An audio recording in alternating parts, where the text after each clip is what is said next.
આખું જીવન ભટકતો વ્યક્તિ કોઈ ને કોઈ એવું આશ્રય સ્થાન ગોતે છે જ્યાં આવી એને પરમ શાંતિનો અહેસાસ થાય.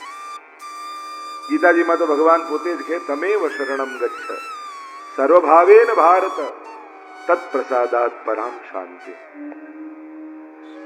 શાંતિ અને આનંદ એ કેવલ ને કેવલ ઈશ્વરની શરણમાં છે. એટલે કહેતા કે પેલા એક વ્યક્તિ માંગવા માટે આવ્યો અને ભગવાને કહ્યું કે તારે જે જોઈએ માંગી લે. લક્ષ્મીજી હાથ દબાવ્યો. અરે આવું કહેવાય પણ માણસને બધું આપનું લઈ લેશે ને પછી આપની સામે જોશે નહીં. પ્રભુ કે ચિંતા ન કરો. અને પેલા તો ખિસ્સામાંથી એટલું લાંબુ લિસ્ટ કાઢ્યું. ભગવાને એક મોટો થેલો લઈને બધું જ ભરી દીધું અને જવા લાગ્યો ને પાછો વળીને જોતોય નથી. ત્યારે લક્ષ્મીજીએ કહ્યું, જો મેં આપને કહ્યું ને આનું માંગેલું બધું આપી દેશો તો આપની સામે જોશે નહીં. ભગવાન કે ચિંતા ન કરો, વસ્તુઓ બધી જ આપી દીધી છે પણ શાંતિ મારી પાસે રાખી લીધી છે. એટલે એક દિવસ ગોતતો ગોતતો ગોતતો ગોતતો એ મારા શરણમાં આવશે.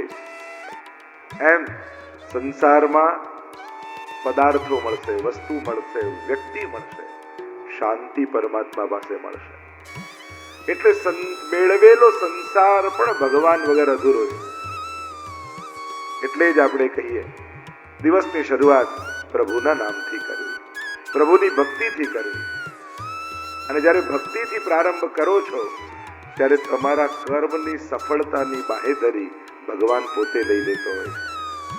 તું મારી શરણમાં આવ, અહમ ત્વા સર્વ પાપેભ્યો મોક્ષયિષ્યામિ મા શુચ યનન્યા ચિંતયન્તો મામ યે જનઃ પર્યુપાસતે તેષાં નિત્યાભિયુક્તાનાં યોગક્ષેમં વહામ્યહમ. આપણે તો ભગવાનને ખાલી એટલો અહેસાસ કરાવવાનો છે કે તમારા સિવાય અમારું કોઈ નથી.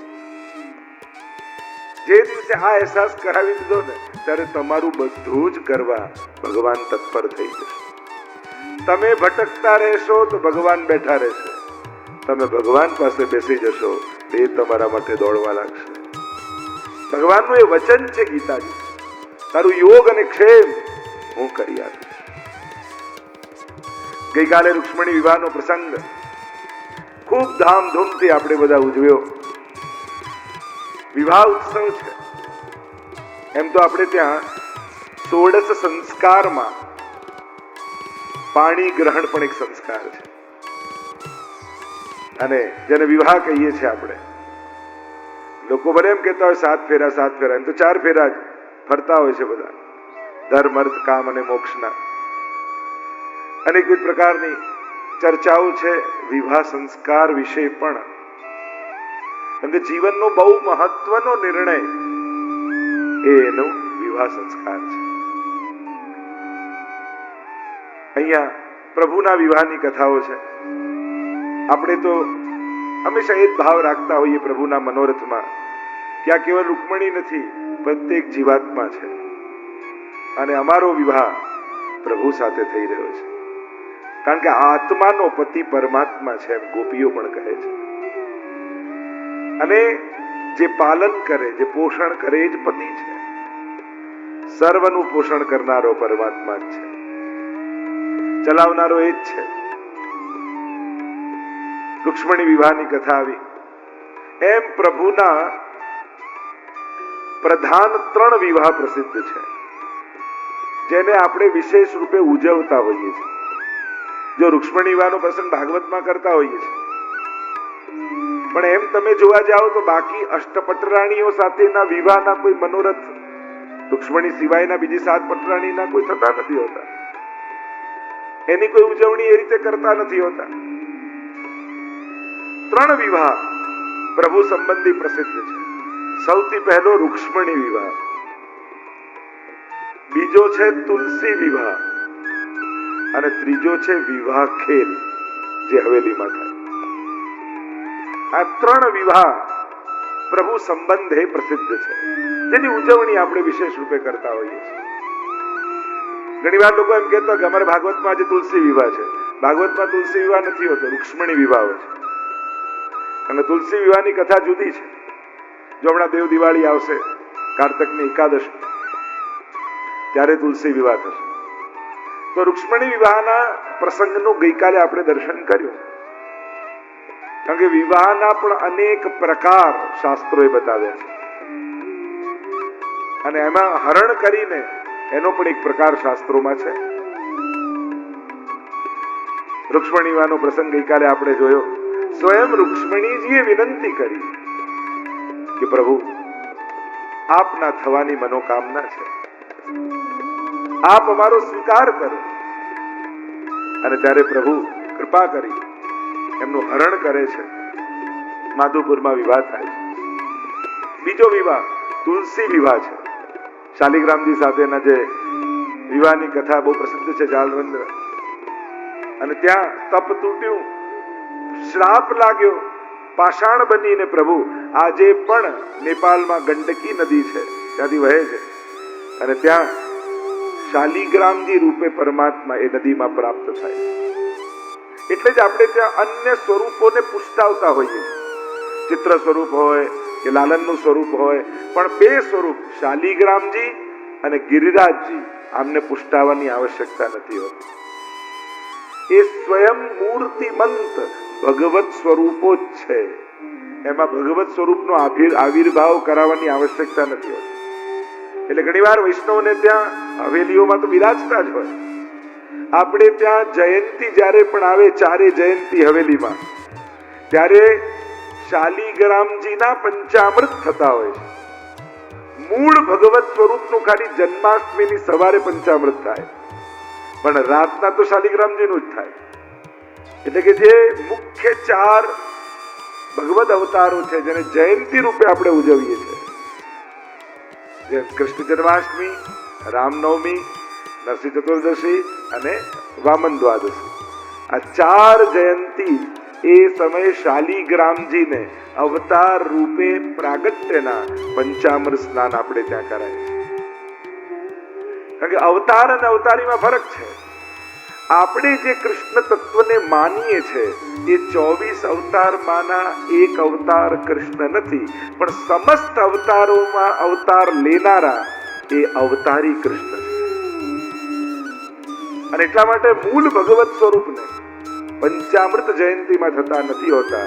ત્યારે પ્રભુનું જે આ સ્વરૂપ છે શાલિગ્રામજીનું, એ વિષ્ણુનું મૂર્તિમંત રૂપ કહેવામાં આવે છે, એટલે એમના પંચામૃત સ્નાન થાય છે. એ જ રીતે ગિરિરાજ બાબા સ્વયં ઠાકોરજી જેનું પૂજન કરવાનું મહાત્મ્ય કહે છે, અને શૈલોષ્મી કહી ભગવાન કહે છે કે આ મારું જ રૂપ છે. એટલે ગિરિરાજજી પણ જેના ઘરે બિરાજતા હોય, હવેલીમાં બિરાજતા, ત્યારે એમને કાચા દૂધમાં ખાંડ ભેળવી અને એનાથી સ્નાન થતા હોય. એ જ ગિરિરાજજી વ્રજમાં જાઓ તો પૂજા કરો છો, ઘરે હો છો ત્યારે સેવા કરો છો. ઘણા ત્યાં ગિરિરાજજીની સેવા હોય છે, તો જેવી પ્રભુની સેવા થતી હોય, લાલનની, ગોરધનનાથજીની, એવી જ સેવા ગિરિરાજજીની પણ થતી હોય. એમના મંગળા થાય, શિંગાર થાય, રાજભોગ થાય, શયન થાય. તો આપણને કે ગિરિરાજ બાબા તો પર્વત આકારે છે, એ ક્યારે આ ગૌચારણ આદિ કરવા ગયા? તો કે ઘરે બિરાજતા ઠાકોરજી અને ગિરિરાજજી, અને વ્રજમાં બિરાજતા ગિરિરાજજી, વ્રજમાં બિરાજતા ગિરિરાજજી વ્રજના દેવતા રૂપે છે, અને એટલા માટે પૂજનનો ક્રમ થાય છે. પણ ઘરે બિરાજતા ગિરિરાજજી એ સાક્ષાત ઠાકોરજીનું સ્વરૂપ છે. અને એટલા માટે જે રીતે પ્રભુની સેવા થાય એ જ રીતે ગિરિરાજજીની સેવા થાય. એનો ક્રમ એ રીતે છે. તો બીજા વિવાહ તુલસી વિવાહ.